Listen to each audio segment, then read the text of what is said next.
ഇന്നത്തെ lunch menu ഒന്ന് കണ്ടു നോക്കാം. ചോറെടുത്തിട്ടുണ്ട്. പിന്നെ എടുത്തിട്ടുള്ളത് ഇടിച്ചക്ക തോരനാണ്.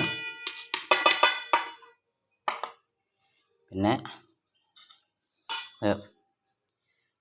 എഗ്ഗ് വൈറ്റ് മസാലയാണ്. എഗ്ഗ് വൈറ്റ് കൊണ്ട് മാത്രം ഉണ്ടാക്കിയതാണ്. പിന്നെ എടുത്തിട്ടുള്ളത് ചക്കക്കുരു മസാല ഇട്ട് വറ്റിച്ചതാണ്. പഴുത്ത പാവക്കേൻ്റെ അച്ചാറുണ്ട്, അത് എടുക്കണം. ഇത്രയാണ് ഇന്നത്തെ എൻ്റെ ലഞ്ചിനുള്ളത്.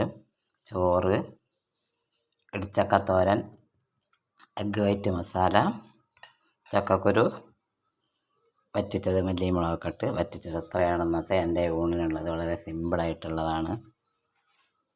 എല്ലാവരും ഇതൊന്ന് കാണണം. എൻ്റെ ചാനൽ സബ്സ്ക്രൈബ് ചെയ്യണം, ഷെയർ ചെയ്യണം, ലൈക്ക് ചെയ്യണം. നിങ്ങളുടെ സപ്പോർട്ട് എനിക്കുണ്ടാകുമെന്ന് ഞാൻ കരുതുന്നു.